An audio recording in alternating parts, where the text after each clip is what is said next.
So I am washed. A year and some months ago, I hit 5,000 iRating for the first time ever. Bro! 5K straight. The problem is, if you look at my iRating today, I'm only 4,500 iRating, which is 500 iRating lower than I was a year and a half ago. Now, normally the correct way to spend time doing something is to slowly progress forward, and on paper, I'm literally doing the opposite. Now, I say on paper because since that live stream where I hit 5K, I'm definitely a better and faster driver. I just need to get my fucking iRating up.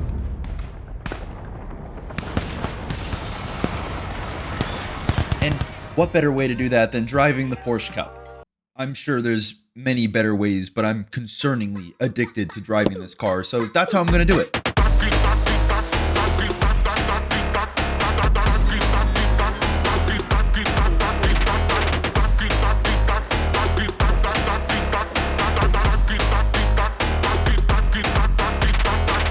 God, I couldn't really tell if that song was like annoying by how many times it was saying like "dati," but I really liked it because it was like a TikTok song. Whatever, doesn't matter.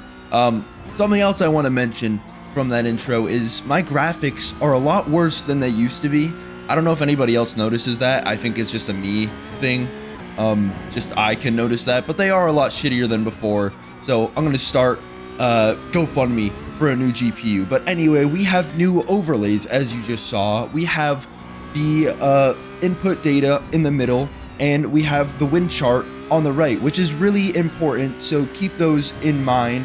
But we're in qualifying. We're gonna start our first flying lap, and this was my fastest lap of the entire week, even though it wasn't that quick to some other people. Going into turn 1, braking just after that grass on the right and using all of the compression on the apex as extra grip throughout the whole corner, and going through turn 3 using all of the entry curb as kind of a marker for when to turn in for that blind right-hander at the top of the hill. All the way down the hill, I'm playing with my throttle the whole way just to make sure I don't scrub my tires and lose a bunch of speed. And then in turn 5, go a little bit wide. That actually was very close to an off track. I probably was clenching my ass cheeks going through that corner, trying not to get that off track because I knew so far this lap was really good. Going onto the back straight, getting a really nice exit onto the back straight, which is really easy to do, but it is also very important to do because this is a very long straight, probably one of the longest on the entire P-Cup calendar. So you do want a really good run, and luckily we do have a tailwind going down the back straight, but unluckily it's a tailwind into the braking zone, meaning we have to brake earlier than normal, and it doesn't even phase us because, I mean, one of my best runs through the chicane for the entire week, and we did it with a tailwind, which is very surprising, but we're gonna go across the line for a 19.995, just barely breaking into the 19s, and that is the fastest lap I unfortunately got for the entire week. I could have gone 2/10 faster if I didn't fuck up turn 5, but there's nothing I can do about that now. But we're gonna skip to the grid. I'm starting in P3. This is Will, and this is what he sounds like when he's eating. Yeah, that is actual footage of Will eating because he never closes his mouth when he eats. And this is Aiden starting in P5.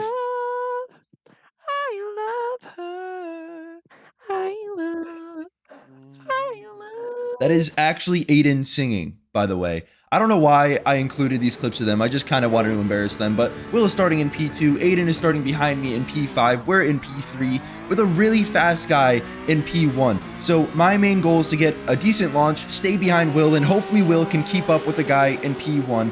And that's that. Going through turn 1, Aiden goes side by side with car number 9, gets the move done. So he's promoted up into P4, up right behind us. So it's Will, me, Aiden, all in that order, going down the S.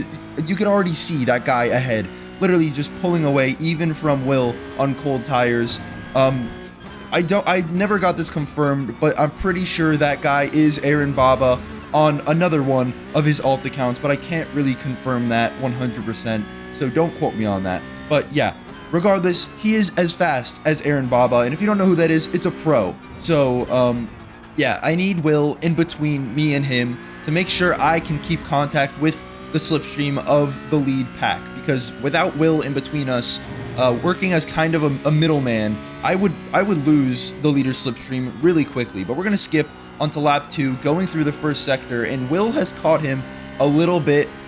He made up some of the time we lost down the S's on the first lap, but he is in what I would call a bubble, where he is like at the perfect distance to get that dirty air from the car ahead of him, and you could just see how much time he's losing down the S's just because of the dirty air. So he is losing a lot of time, but I trust that Will has enough pace to at least keep in his slipstream and be able to pull back some of that time on the back straight every lap, and hopefully we'll be able to stay with that leader for the rest of the race. But things are about to turn for the worst. Going around the last corner onto the back straight, Will makes his first mistake of the race, and it's a pretty bad one. We basically lose slipstream of the leader, and I am forced to overtake Will, which is not a good thing because now I'm a slower driver than Will, up ahead of him, and we're going to lose the leader even more, even if we had a chance of keeping with him. So on the radio, I literally told Will, just overtake me, go down the inside, I will give you the position, and I try to minimize time loss as much as possible by just giving him it, not fighting at all. But then here comes the second mistake of the race by Will, sliding out on the exit of the chicane, forcing me to go down the inside once again. But this time I'm going to take it, and I'm not going to give it back, because if we look up ahead, the leader is way too far gone to even keep up with him, at least with my pace. So I'm just going to keep this position. Will, going into turn 1, kind of locks up, almost rear ends us, and makes a mistake, giving Aiden a position. So it's me, Aiden, Will in that order going down the S's, and up ahead the leader is just too far gone to even be considered at this point. So yeah, it's literally just a 3-way battle. I guess a 4-way battle if you count Leonardo behind Will. We're on board with Will right now, by the way. You can see he's very close to Aiden's rear bumper going onto the back straight with all of that slipstream. There's no way Will doesn't make a move here. He's definitely going to make a move onto Aiden, and that's good for me, honestly, because that slows them down into the chicane, giving me a little bit more breathing room than I already have, but that's also not good at the same time, because that means Will is behind me now. So Aiden makes it pretty easy for Will. I think he was just doing the same thing I was doing before, just letting him by and letting him unleash his pace. If we look behind, there is a gap, but it's not going to last long. We're going to skip ahead to lap number 5, and Will is already up my fucking ass. Going down the back straight, he is within striking distance going into the chicane. So now we need to make a decision whether we give him the position like last time, or we actually start fighting him and making this race a little bit more spicy up at the front. I'm not going to defend it, but I may try to go for a better exit out of the chicane, see if he slides on exit once again, but I completely miss my second apex, and I also slide out on the exit. So not only does Will have semi-cooked tires now, my rears are a little bit cooked too, and that is something that I do need to consider for later in this race, because later in the race, when your tires are overheated, this track is almost as hard to drive as it is on cold tires on lap 1. It is either very understeery or it is very oversteery, depending on your setup, and if it's very oversteery, that means your tires get even more cooked, and it's just a downward spiral. So we do really need to keep into consideration that our tires are going to get fucked at the end of this race, and the more slides we have, the worse it gets. Going through turn 5, I just completely go off into the gravel, doing basically what I would have done in quali if I didn't hold it together, and we give the position to Aiden. So now I'm demoted into P4, but we are right behind Aiden, so we could consider going for a move here. But we need to make another decision whether we want to start fighting, or if I want to keep with Will up ahead and see if we actually have a fighting chance with him. Because if we want a fighting chance with Will, I don't want to go for this move. I don't want to lose time to Will by fighting Aiden and just making things worse for us. So I think I actually consider the move, but I don't go for it. Thinking of the bigger picture here, trying to keep within contention for P2, trying to keep all of us within contention for P2, and kind of investing in my future self, just thinking ahead, which I think is something we should all do. It's a really good thing to do, but we're going to skip ahead to lap 12, and things are about to get really, really interesting, and I guarantee you're not going to guess why. So looking ahead, we're on board with Aiden. Will starts to drift out, and then his car disappears. Aiden did some kind of voodoo magic on Will. I have no idea what just happened, but Will is gone. But then if we look behind me, there he is. So he disappeared from ahead of Aiden. I was behind Aiden, and Will reappeared behind both of us. This kind of spooked Aiden, and Aiden is all over the place now. So we're starting to battle because he slowed down because he was He didn't know what was happening, and we are bumper to bumper going onto the back straight, literally bumper to bumper. We're on board with Will now. You can see how close we are. This is where things are probably going to start getting very, very interesting between the three of us. This could spark a battle. I am actually going to make a move on Aiden because I know that me and Aiden have similar pace, and if I make a move, it's worth battling. Going into the chicane, he's going to try holding me tight, and I died. I mean, that move is very controversial. Normally, it is very smart to hold somebody tight, but we're going to go over a couple more replays of exactly what happened there because it is hard to see what happened. I'm on the inside of the chicane.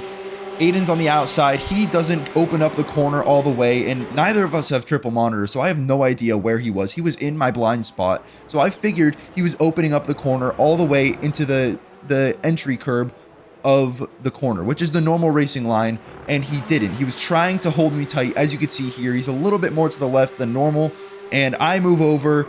We get a really weird, like, iRacing, it's not netcode, iRacing, like, sticky car physics, and it spins me out, and I end up taking the shit end of the stick. On board with Will, he has a great view of this, because we were actually going to go 3 wide here if Aiden didn't end up spinning me out. So it would have gotten really, really interesting if that didn't happen. We eventually decided it was, I would say, honestly, it was more of a racing incident than Aiden's fault, because that is a valid thing to do, is to hold somebody tight into a corner. And I mean, the circumstances were just kind of shitty. Neither of us have a triple monitor. I didn't know where he was. He didn't know where I was. And going into the braking zone of the chicane, there is a slight right kink, so it is hard to hold somebody tight. Because, I mean, going into the braking zone, you're basically coming out of a corner. So holding somebody tight there is really difficult because you're still turning as you're holding them tight. But yeah, you guys can let me know what you think about what happened in the comments if you want, but I'm going to get over it and just say it was a racing incident. But here we are all the way down in P7 at the expense of what happened before. We have Augustin up ahead of us, and I'm going to be behind him for a lap or two, so I'm going to skip ahead to lap 14 and hop on board with the lead pack, or not the lead pack, the second lead pack, I guess, because the guy in first place ran away with it. Will is going to slide out and just start fucking drifting in the final corner before the back straight. And as I always say, he should be a Formula Drift driver. Like, did you just see what he just did? How do you drift a P-Cup for that long and not spin out? But now his tires are cooked and he lost a bunch of speed going onto the back straight. He's going to defend against Aiden. They're starting to spark a battle. And considering the state of Will's rear tires from his Formula Drift event that he just had in the last corner, he's probably going to concede this position to Aiden, and he's going to drift on the exit of the last part of the chicane, and that's going to concede another position to Leonardo. 2 overtakes done in 1 corner, but Will is right on his ass trying to go for the move. He doesn't move over fast enough, so Leonardo defends going into turn 1. Will is going around the outside of turn 1, and he just carries too much speed, doing a 50-50 grind on the curb, and he's going to full throttle all the way through the grass, trying to stay with Aiden and Leonardo, but that's not where things end. We're gonna hop on board with Will now, going down the S's. He does have a little bit of time to make up, to get back up to Leonardo, but going through turn 5, I think all of that just shit that just happened to him got to his brain, and he went wide in turn 5 and just gassed it a little bit too late in the gravel, spinning him out, and now he's performing whatever this is. Yeah, Will's out of the race, but here we are going against Augustin. We made the overtake on Augustin finally, going into, I guess that's turn 6. Augustin's going to try to make the move back on us. We're going to just close the door. He's not braking late enough. He locks up, and that gives us enough of a gap down the straight that he won't have enough slipstream to make the move into the chicane. Wow, that was a lot of shit that just happened. Oh, Augustin is going to make the move into the chicane, but he brakes way too late, locking up, and I still keep my position, so that's really good. And now I'm just going to look forward and not really pay attention to any of the people behind me because I know I have the pace. But if we look ahead, we have Zach, a very well-known person in the Discord, right ahead of us, and I am going to make it my goal to try to catch him before the end of this race, but we really don't have that much time. And I mean, also considering that we do have damage, it's going to be a lot harder for us to run at our normal pace, so the skill difference between me and Zach, I don't think is really big enough for me to make up that much time with that little amount of time within the race. So skipping to the final lap of the race, we didn't catch him. We did get pretty close, within 4 seconds of Zach by the end of the race, but not close enough to get the position. So we're going to settle for a solid P5. And I mean, considering that we spun and all of that shit happened to us, P5 isn't bad. I'll settle for P5. I think we netted positive on iRating, so not going to complain.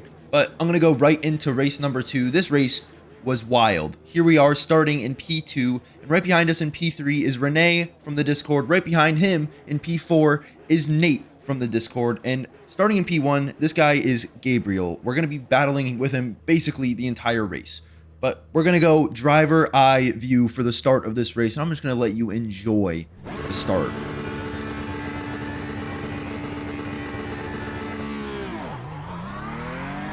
So off the line, massive launch compared to Gabriel. He got a pretty bad launch, and everyone else got a better launch, including Renee, and Gabriel just blocked him from going under the inside. I'm pretty sure that's legal on race starts, but I don't really know the rulebook that much, so who knows. But I'm into first, promoted into first. We're on board with Nate. He's all the way in P4. We kind of kept the same order. It's just me and Gabriel switched spots, basically. So I have clean air with cold tires, which is exactly what you want. You don't want cold tires and dirty air on lap 1, especially going down those S's. It is just, it's awful. You really don't want it. And you can see in this session, if you look at the wind chart in the bottom right, there is a much bigger amount of wind in this session than there was in the last one, but it is facing a different direction. It's actually a headwind going into turn 1 and all the way down the S's. And me and Gabriel are a very similar pace, so if I can keep him within my dirty air down the S's, but not close enough down the back straight to make a move into the chicane, I should be chilling for the rest of the race. He's going to overcook his tires, staying in that dirty air down the S's, and he won't be close enough down the back straight to get that overtake. And the good news is, on lap 1, this time around, he wasn't close enough. He didn't make the move. I'm still in first, so I can try to use this strategy to my advantage, cooking his tires, and like I was saying in the last race, kind of investing in my future self and hoping that my tires are going to be better than his at the end of the race. But as you can see, it didn't last long. Going on to lap 7, he's right up my ass, and we only have 2 more corners until the back straight. So unless we hook these corners up like some kind of crazy man, he's gonna get us down this back straight. So it is inevitable, but now we have to make the decision on if we defend it and use more of our tires to battle him, or we just give him the inside and stick behind him for a lap or 2 and just try to take the position back and run away once again. And it looks like I'm gonna give him the position. I'm gonna stick to the right, give him the inside of the chicane, and just let him filter through at the apex and get right behind him. So we're kind of into phase B of our plan, just sticking behind him for a lap or 2 and then eventually getting our position back. But I'm making it sound a lot easier than it actually was, because going on to the next lap, he's already defending. And I didn't even really consider this when I was racing in this race. I just thought like the tires were more important than the position, but he is defending his position. But we luckily have the inside of the top of the S's, but he does stick it really well around the outside. I played it safe, didn't really want to make contact, and now we have the dirty air going down the S's. So yeah, him defending turn 1 showed me that this is not going to be as easy as I thought it was, because honestly I didn't even really think or consider the fact that he could just defend his position even though he has worse tires than me, and even though I might have more pace. But I mean, we're really close to him going onto the back straight. Maybe we can try to make a move around the outside in the chicane, which is completely possible, sticking it around the outside of the first apex and having the inside for the second one. Because I knew he was going to defend this corner just because he defended T1. T1 is never really a corner you can make a move in. So the fact that he defended that corner means he's going to defend for literally the rest of the race. So I go to the outside. He's going to open it up as much as possible, and I just was honestly too scared to make contact.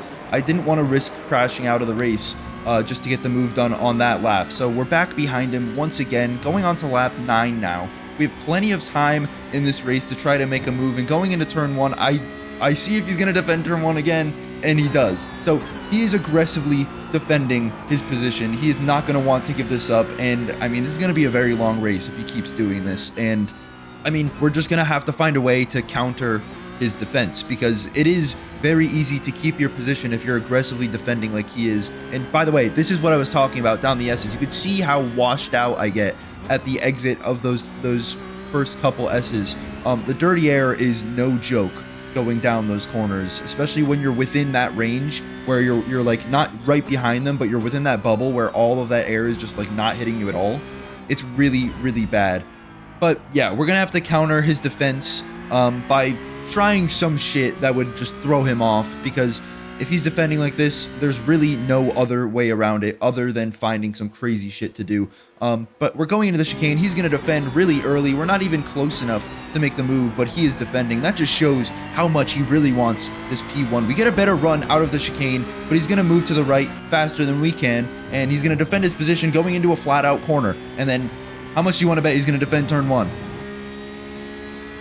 There he goes, defending turn 1. So, I mean, he's not making it easy, but we're going to try to get the switchback out of turn 1. We almost got it that one lap, but it didn't quite work this time. Getting a little bit too late on the throttle on the exit of turn 1, but we're pretty close to him going down the S's, so we shouldn't lose too much time from this dirty air. We're not really within that bubble where we don't have any air at all, so sticking behind him pretty well down the S's, and on the exit of turn 5, just losing all of that time that we kept. But if we look ahead of him, there's a back marker that is driving very slowly, and on the exit of that corner, they just went in the grass. This is going to end up being something bad. I can already see it going in the grass, and it looks like he's going to rejoin right in front of us. Gabriel moving out of the way, and luckily he noticed the lead pack was coming through, so he stayed in the grass waiting for us to pass him. But I mean, we might have a move to be able to make into the chicane. Gabriel's going to defend, so I'm just going to go to the outside. I'm not even going to try to stick my nose down the inside anymore. He has the inside. There's nothing I can really do here other than brake later and just completely miss the second apex and just get a bad run. So he's defending really, really well. It's honestly really annoying that he defended this well, but trust me, things will change eventually, even though it looks very similar. It almost looks like the same exact lap over and over again. The same thing is happening. Defending turn 1, defending the chicane, but we get a switchback out of turn 1. This might actually be the time to make the move at the top of the S's, and it is finally just barely sneaking ahead of him down the S's. I mean, there was barely any margin for error, and now we have the clean air once again, and I am probably very happy about that at this point in the race. I don't really remember if I was happy about it or not, but I'm sure I was. But I mean, I can't be too excited, because if we look behind, he still is within striking distance of us in that chicane. And if I want to keep this position, I'm definitely going to have to defend the inside of this next corner. So going towards the chicane now, looking behind, I was already thinking, yeah, I'm going to stick to the left side of the track all the way down the straight. I'm not giving up the inside for this corner. I want this position for the rest of the race, and I'm just going to defend aggressively like he has been. But then he pulls this. He leaves no room for me to move over, holding me tight like Aiden was trying to do in the last race, and it worked out in his favor this time. I mean, he went around the outside of the first apex and then down the inside of the second one. But we'll get back to that later, because while all that was going on, going into the chicane, Renee was battling with car number 2. Car number 2 doesn't look like he's within striking distance of Renee, but goes for the move anyway, completely locking up and just pushing Renee off of the track. And that was just a really dirty attempt at making an overtake. And if that wasn't a mistake, that was just really dirty. Renee had something to say about it. Do that again, I'm a fucking 50 Yeah, he wasn't happy. I mean, bro, I send it inside and then you just decide to smash into me so you can kill me, you know? Just race fair, mate, come on. You completely missed the apex, so shut up, please. Yeah, Car 2's logic in that conversation really didn't make any sense. He was saying it was Renee's fault, and I mean, clearly that was not Renee's fault. That was quite the opposite. But we're gonna get back to our battle now. Heading on to lap 13, he's gonna defend the inside of turn 1. Once again, I'm gonna try to get the ultimate switchback, but I turn in way too much, and I hit that curb, and it just pushes me out wide. And I mean, we're getting to the point in the race where I need to make a move, and I need to solidify my position in P1 and just aggressively defend it, because I mean, the longer I wait to make this move, the less chances I'm gonna have to actually get into P1 by the end of the race. But we're gonna head onto lap 14 now, heading towards the chicane, and things could change here. He's defending his position. I don't know why he defended when I was so far back, but it's at the advantage of me, because he's gonna get a shitty ass run the chicane, and then he slides on the exit, giving me the position for free down the inside of the flat out last corner, and we're back into P1, and there's not that much time left in this race, so I gotta really hope that I can keep my position. He's gonna try to dive down, or he's not gonna try to dive down the inside. He's gonna get in my mirrors a little bit and try to spook me away from hitting the apex of turn 1, but that's not gonna spook me. I'm not looking at my mirrors anymore, baby. I'm full focus up ahead, just focusing on my line and going down the S's. You could just see how much he's getting washed out by that dirty air and his overused tires. He is losing so much time just from those couple of corners, and going at the exit of turn 5, I mean, he's basically already out of striking distance going into the chicane. So as long as I can hook up these last 2 corners, I'm safe for at least this lap. So going through the last corner, he looks like he's closing up a little bit, but on the exit, I'm just gonna gap him basically, and I feel safe for the first time leading this race. But we're going to skip ahead to lap 18, the penultimate lap. You could see the gap to P2 has grown significantly, and I'm assuming it's because of his tires. But we're going to hop on board with car number 2, the guy who Rene, who is the car up ahead, had beef with. And they're going to go side by side into the chicane on the penultimate lap. And I just can't imagine this going well. They already have beef, and they're starting to battle near the end of the race. This is going to end badly. But we're going to go to the chase cam so we can see what happens here. Rene has the inside. He should be able to defend his position pretty easily, but he's just a little bit too greedy on the brakes, and then he cuts the entire chicane. And Gabriel, who was in second place, has to re-overtake him because Rene actually went up into P2 by doing that. So Rene's back down into third place. I'm sure he's serving his slowdown as we speak, but he keeps his position from car number 2 for the entire final lap of the race. So he is in third place, but we're gonna skip ahead to our final lap. We're rounding the chicane and we're just sailing away with P1 for the end of this race. So easy dub, I guess. And this is the one step we needed to get back to 5K, is we needed some wins, and we got it. That was an amazing race, Gabriel. So after I said that, Gabriel literally just said this to Rene. Eric, why are you gay? So he said Eric because Rene is racing on an alt account named Eric, and Gabriel wasn't even involved in the incident with Rene. So the only reason I can think of that he is saying this to Rene is because him or Gabriel and car number 2 are in a VC, just trying to get on Rene's nerves. Only way to win is cutting the track and hitting other people. Like, Grr. I think he did the report, you know. But yeah, I just wanted to include that for content. But also, Rene was not in the wrong for the incident that happened. And then the second time when he went through the graphs, like, yeah, maybe that was a little wrong, but it wasn't anything crazy, especially to be reported. That's kind of stupid. So yeah, just take whatever lesson you want out of what I just showed you, and I'm going to end the video and go eat some food because I'm fucking starving. But thank you for watching. I love you. See ya. Okay, let it be known. I'm working hard when I ain't on the phone. This ain't a hoe, this ain't a foe. Grind never stopping, I'm keeping it cold. Unlocking the door with the holy key.